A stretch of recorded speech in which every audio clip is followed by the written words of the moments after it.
Hi, I'm Anna Tofan, and I work as a principal MLOps at Morningstar Sustainalytics. Across my career, I've worn many hats, from cloud engineer to data analyst to data scientist, and finally to MLOps. My experience has taught me how different perspectives are important from the point of view of developing a sustainable AI project. I will start by saying that creating an end-to-end AI project requires a super glue superhero, and you will see later why did I choose this analogy. I will talk a little bit about Morningstar Sustainalytics and what we do. I will present some of our few use cases in which we apply AI to solve ESG problems. I will talk about the MLOps role and challenges in general, and will present two prediction service strategies that have proved really helpful for our use cases. So what do we do? Well, we help people who invest to make better decisions by taking into consideration ESG insights. You may wonder what ESG stands for, and it comes from environmental, social, and governance. It actually represents a framework which which rates companies depending on these responsibility metrics.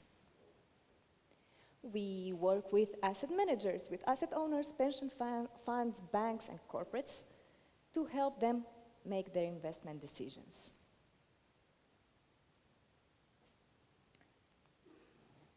So, what do we do in order to improve our processes and workflows with AI in the context of ESG?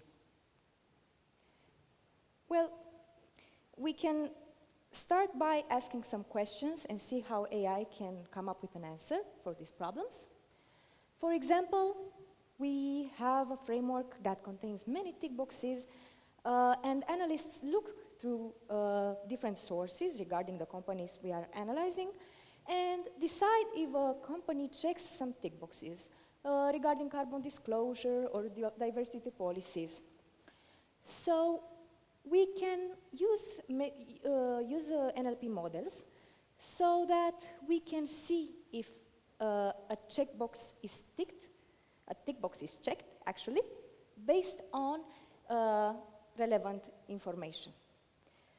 How do we summarize large amounts of text? So normally, our analysts who are looking through this data would manually look through the large volumes of documents actually to get insights. But we don't want to do that, we want to be efficient.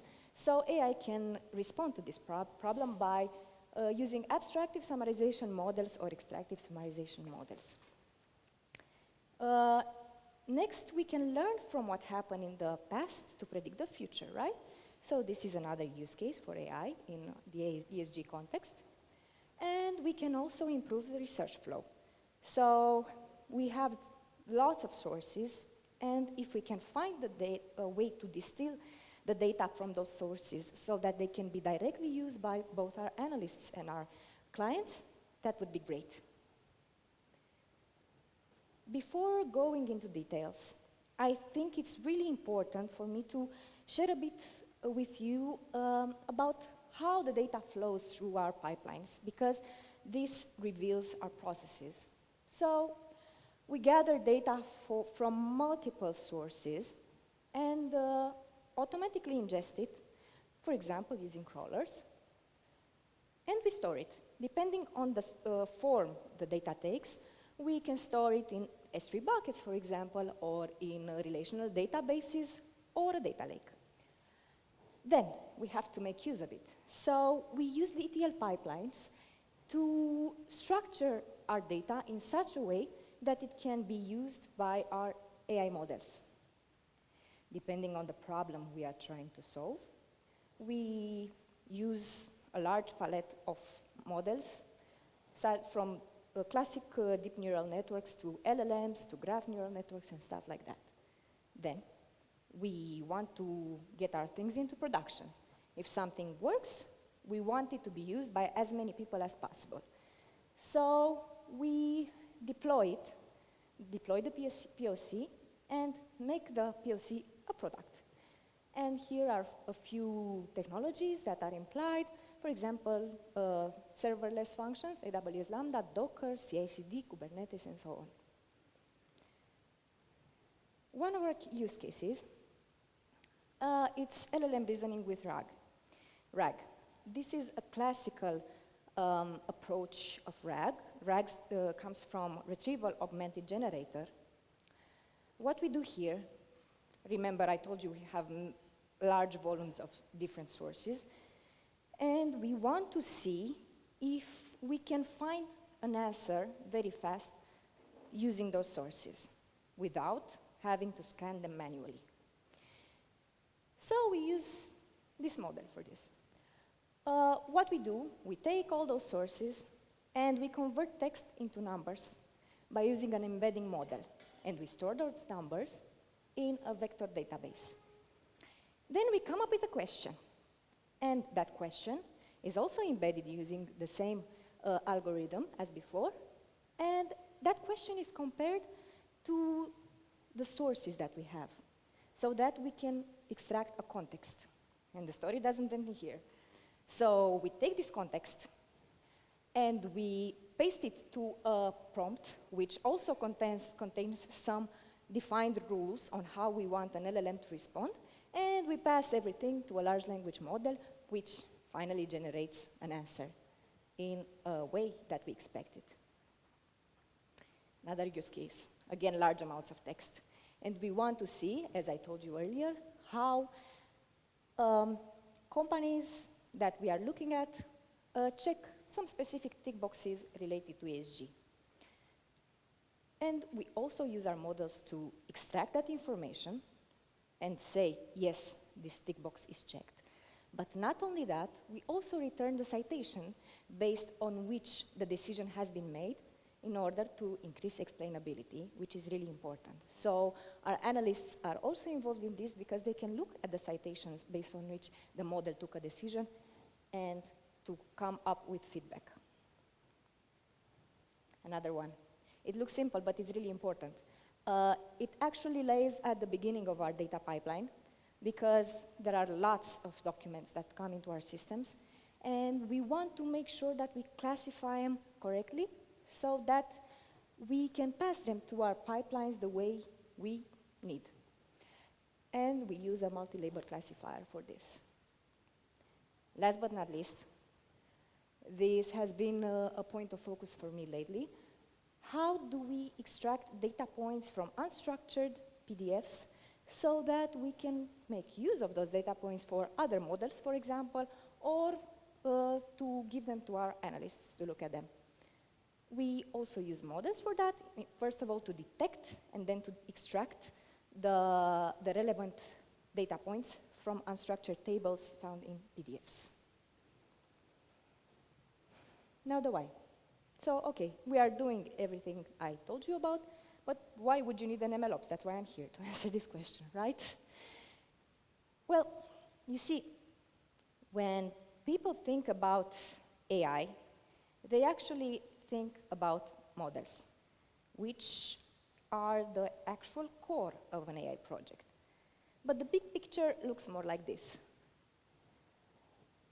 There are a lot of other components that occupy more space in the context of an AI project, and for each of them you have even dedicated teams or people assigned to those in the same team, depending on how large the project is. But in order to get all these components work together, from data collection to feature extraction to data validation to prediction serving and monitoring, you need someone. And that's the MLOps. So the MLOps has in mind the automation, first of all. How do information passes through all those elements so that you can have an end-to-end AI project? Moreover, the MLOps has to communicate with all the persons involved in these processes and even get himself or herself involved in those processes so that they can make them stick together. But this story comes with a few challenges, because interacting with many people who have many perspectives can prove quite challenging.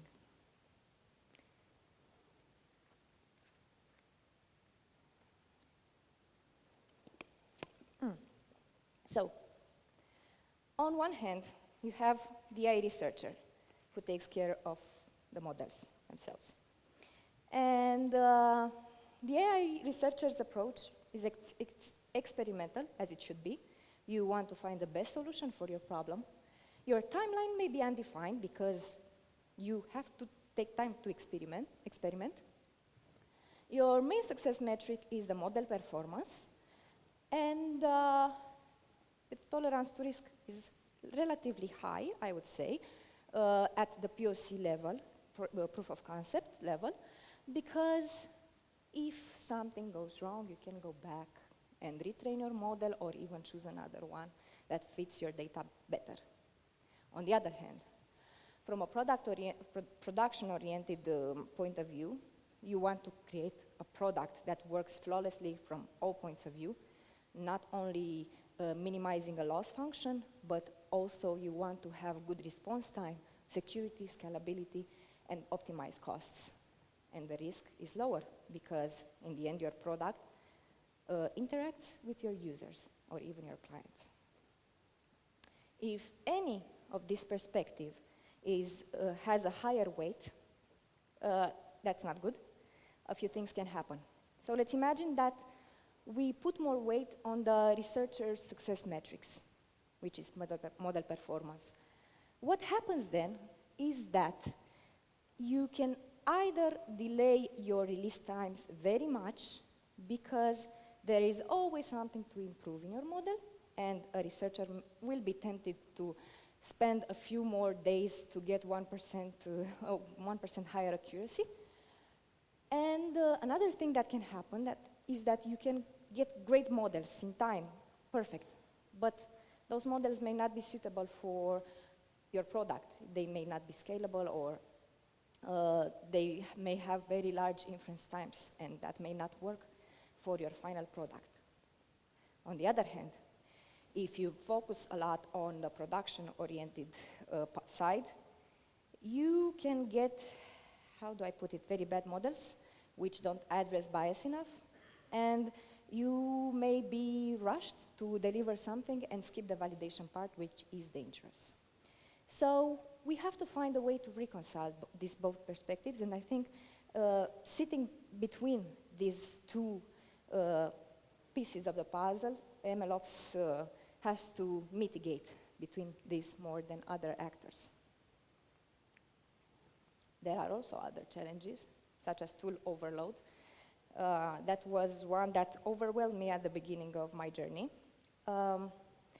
because there is a lot of hype around the subject. So you can get lots of options for data ingestion, for data analysis, for ETLs, for modeling, for training frameworks, for serving predictions solutions. So you have to find your way through all this information. And a few things that helped me along the way was to take into consideration the tech stack that was already available in the company. If that tech stack also responds to your specific project problem, you have a way to seamlessly integrate what you already have with what you want to build. On the other hand, if you cannot find a solution that is already used by the company, you should first define what you do want, but then, most importantly, define what you don't want in your project. Because, for example, you may not want a tool that forces you to move your data to their infrastructure. So you can use that information to narrow down the options. Another challenge is to wear multiple hats. As I told you, I think I've been very lucky because I have stepped for a few years in many types of shoes, and I learned the different perspectives. But you may not have that much time at hand, so you can always step into the shoes of a colleague. Maybe you have a data engineer in your team, and he or she needs some help with a task. If you have time, offer to do that, so that you can get into their shoes and understand their perspectives. Also very important to always communicate with all the actors. The last two challenges, filling the gaps between components. I showed you that an AI project implies multiple boxes that have to come together in order to create a product. So you have to know a little bit about each component that you use. And that may also sound overwhelming, but there's good news. I noticed that it's much helpful to scale your skills horizontally, meaning learning a lot from multiple technologies, rather than trying to scale vertically or concentrating a lot on, like specializing on a specific technology and that's it.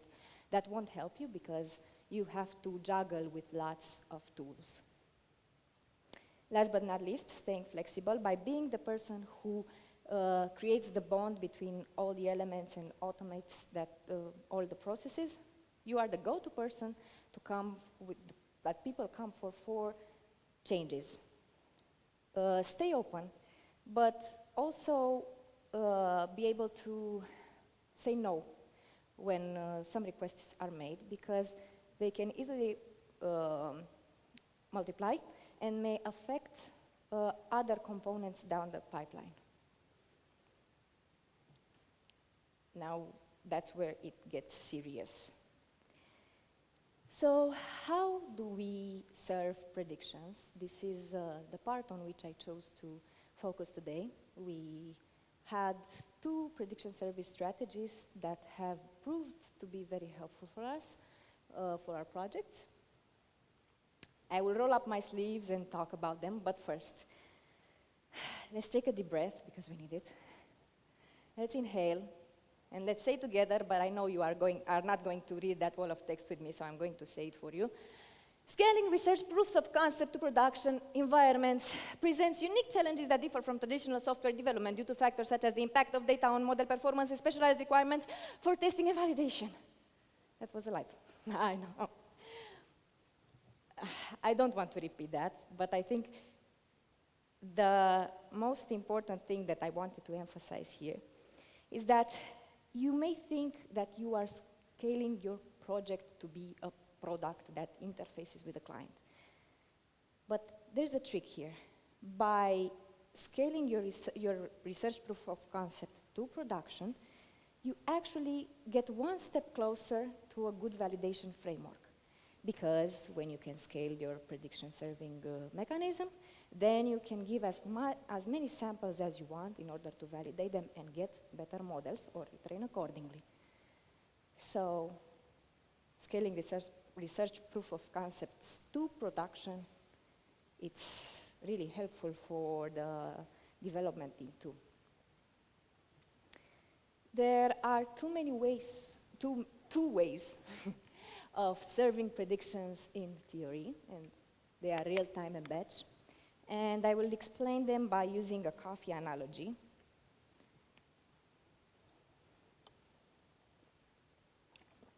So for real-time, the model gets triggered in the moment you make a request. It processes your request and returns a prediction. In the batch context, you let the model run for as many data points as you want, and you get a batch of predictions which are written in a database later. So imagine that for real time you go to a coffee place. You go to a coffee place, you ask for a specific cafe, like a latte with sugar. The barista has all the ingredients, and they have to move in a reasonable amount of time to serve you that coffee.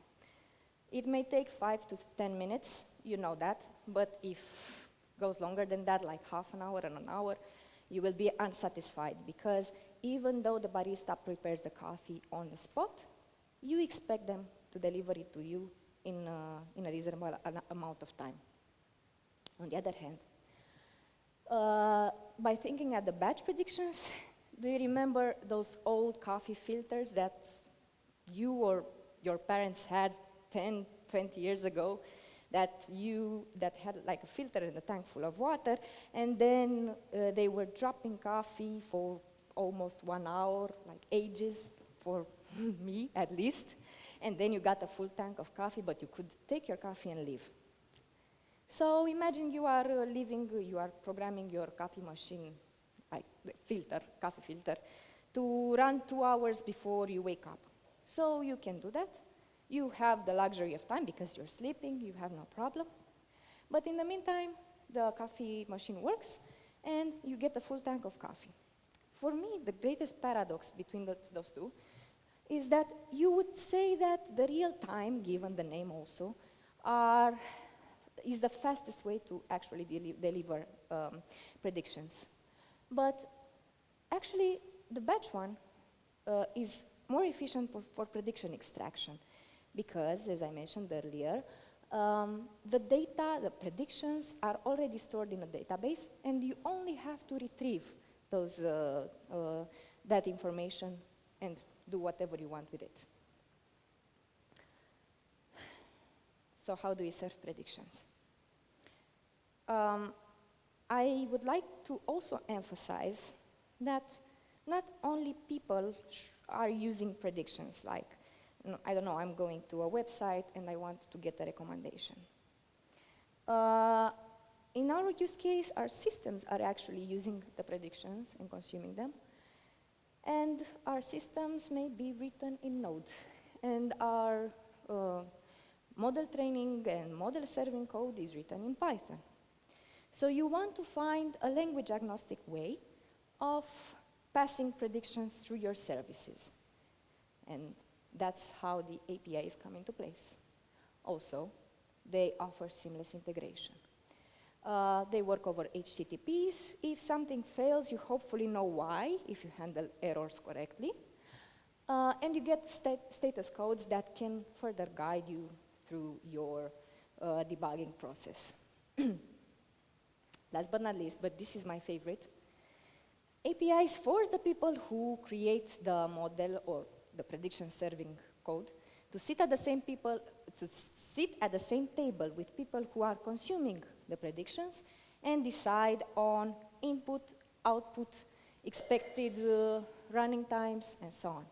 And this is awesome because most of the time people rush to get things done and forget about communication. So APIs also enforce communication, and the earlier you do that through your process, the better it is.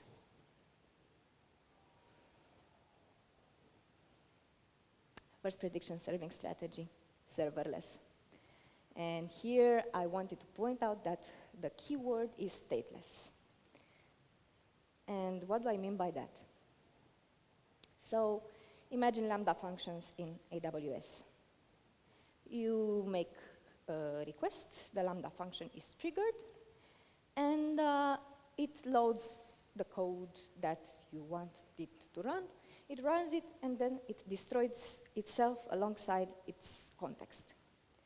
So here it's really important to keep in mind that if you are going to use Lambda functions, for example, or serverless solutions,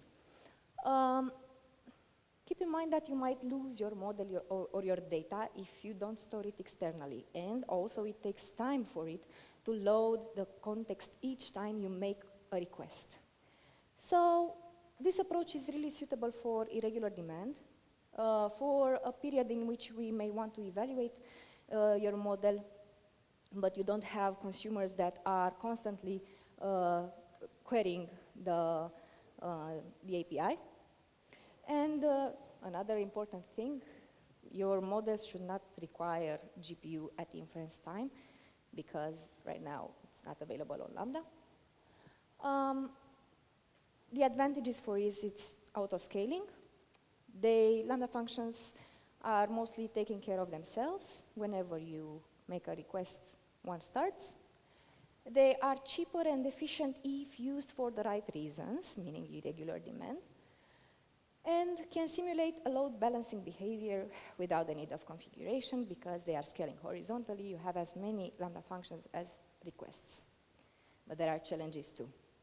Besides the time and the memory restrictions that Lambda functions have, there are also cold starts. That was one of my favorites because if a Lambda function hasn't been called in a very long time, it forgets something that it's called its context. And it adds an extra time to your actual running time to load that context. And that can add an overhead to your running time and may pass the time limitations that it has, because it has 15 minutes time limitation. And this solution may not be available everywhere. So how does such an architecture work and look like? So we have the model training code, that one. And we have the inference code or prediction serving code, that one. For us, what worked best was to separate them because training works in another way than inference code, and we made them run separately. So the training code loads data from a database, runs as long as it's needed in order to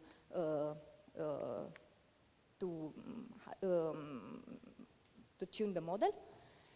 And when we have a good enough model, we write it to a model registry.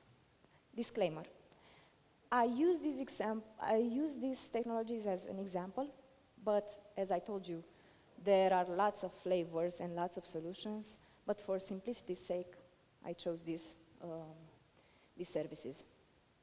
Good.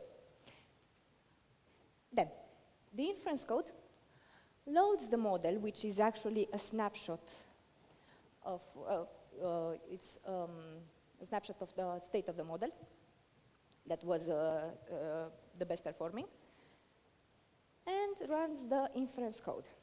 This code, it's packaged inside the Docker container, and whenever something changes in the train model, maybe we have an improvement and we change the train model, or something changes in the code of prediction serving, CI/CD pipeline gets triggered so that all the infrastructure takes notice of that change instantly.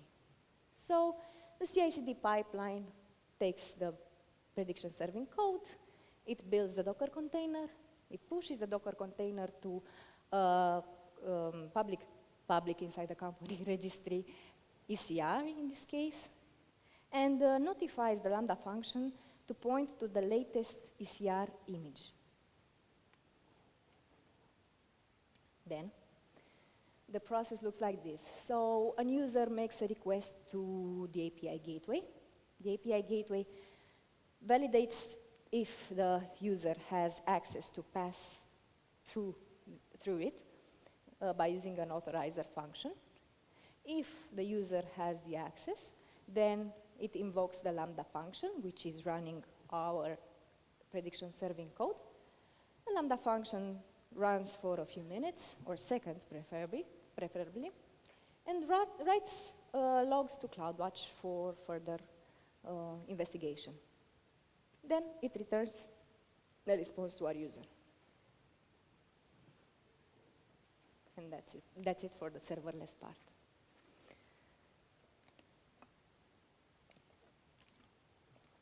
Another approach, using clusters. Here the keyword is stateful. So I told you that, for example, Lambda function have to always load the model and whatever it needs in order to run, to generate the predictions. But here, the story changes because you can load the model once at startup alongside everything else needed, and then all other requests are using the model that was loaded once. So you might make a trade-off of a longer time to load the code, but then everything falls into place. It's suited for both real-time and batch predictions. It is helpful for situation in which you require more resources, because clusters offer very good resource handling capabilities.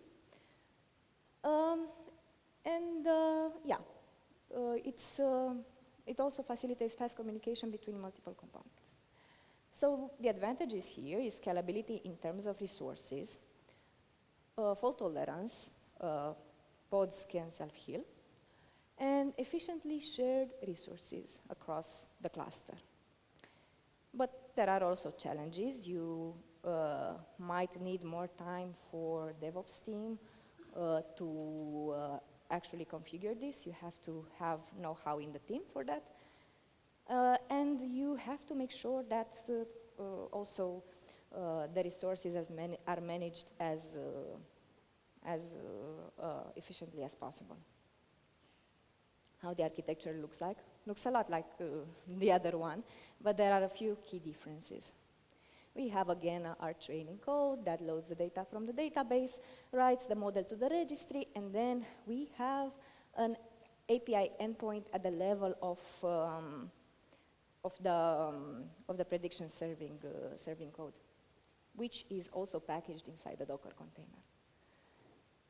Then we have the CI/CD that builds our code, that pushes everything we need to ECR. And this time, we have a cluster that consumes the info from ECR. Then we have the user that makes a request, this time to a load balancer that is able to balance the load between requests and make use of replicas inside the cluster. The API receives the request. This time the models are loaded at the startup, so the inference might work even faster, even on GPU. And we also write logs to investigate later and return a response to the user.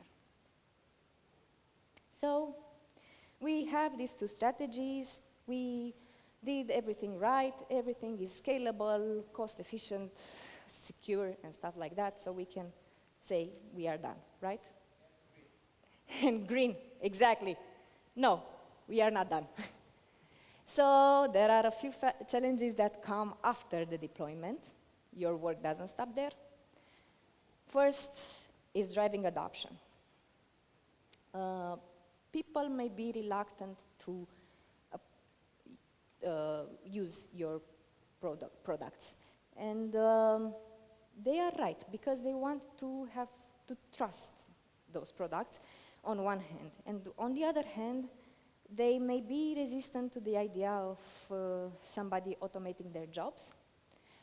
It depends how much it helps them, because that's important. If the models are reliable, they will help them. So how can you mitigate that? Offer reliable solutions, as in giving meaningful predictions for us in the context of analysts' expertise. Make AI project explainable, as I showed you earlier with the citations that are returned that are explaining why a checkbox was selected. And also, if you can involve your consumers in the process of validation. This way, you get them accustomed to the interaction with the model, and also by them contributing to the validation process, they have the responsibility too to make your predictions better. Another one is output validation. It is tied to this, the third point of driving adoption. If you can gather a few domain specialists to validate your predictions, you have a great opportunity. Because they know the intricacies of your project and can can agree on a validation methodology, and then you can update pipeline according to their feedback. Constant monitoring. Do not forget to take into account data drift, for example. The world is changing, so does the data. So if you are able to detect changes in your data before your consumers do, you can retrain your models and act proactively. Last but not least, continuous integration. With changes in data come changes into code. So you might want to have a way of automatically propagating those changes in your architecture. Use CI/CD pipelines for that, and also, if you can, use infrastructure as code so that you can build up your infrastructure anytime you want to change something. My insight here is that we should embrace constant change because AI projects are fed with data. Data reflects the world we are in and our behavior that is constantly changing and evolving, which in turn affects our models. Thank you.